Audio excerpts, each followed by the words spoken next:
বিশ্ব ইতিহাসে এমন কিছু নেতা আছেন যাদের নাম উচ্চারিত হয় শক্তি, সাহস আর আত্মত্যাগের প্রতীক হিসেবে।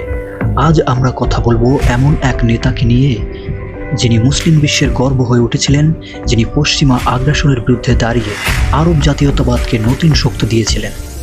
তিনি সাদ্দাম হোসেন।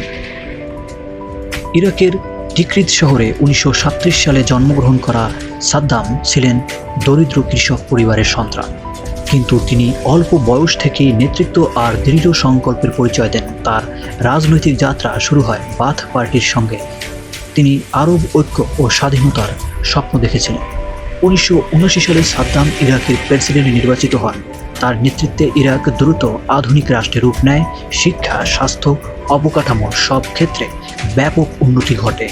তিনি দেশের তেল সম্পদকে কাজে লাগিয়ে জনগণের জীবনমান উন্নয়নে মনোযোগ দেন। কিন্তু সাদ্দামের দৃঢ় অবস্থান পশ্চিমাদের পছন্দ হয়নি। তিনি সবসময় মার্কিন যুক্তরাষ্ট্রের প্রভাবকে চ্যালেঞ্জ করতেন। তার নেতৃত্বে ইরাক দাঁড়িয়েছিল স্বাধীনতার প্রতীক হয়ে।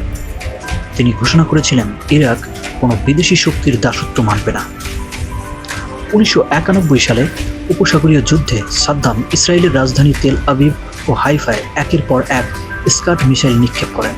এই পদক্ষেপ মুসলিম বিশ্বে তাকে নায়ক বানিয়ে তোলে। তিনি বলেছিলেন, আমরা ফিলিস্তিনিদের জন্য আমাদের শেষ রক্তবিন্দু দিয়ে লড়ব। যখন আরব বিশ্বের অনেক সরকার নীরব ছিল, তখন সাদ্দাম ছিলেন একমাত্র নেতা যিনি সরাসরি পশ্চিমা ও ইসরায়েলি আগ্রাসনকে চ্যালেঞ্জ করেছিলেন। এজন্য ফিলিস্তিনি জনগণ তাকে আসল অভিভাবক হিসেবে ডাকত। মুসলিম বিশ্বে তিনি হয়ে উঠেছিলেন সাহসী কণ্ঠস্বর। তবে পশ্চিমারা চুপ করে বসে থাকেনি। 2003 সালে যুক্তরাষ্ট্র ও তার মিত্ররা মিথ্যা অজুহাতে ইরাক আক্রমণ করে।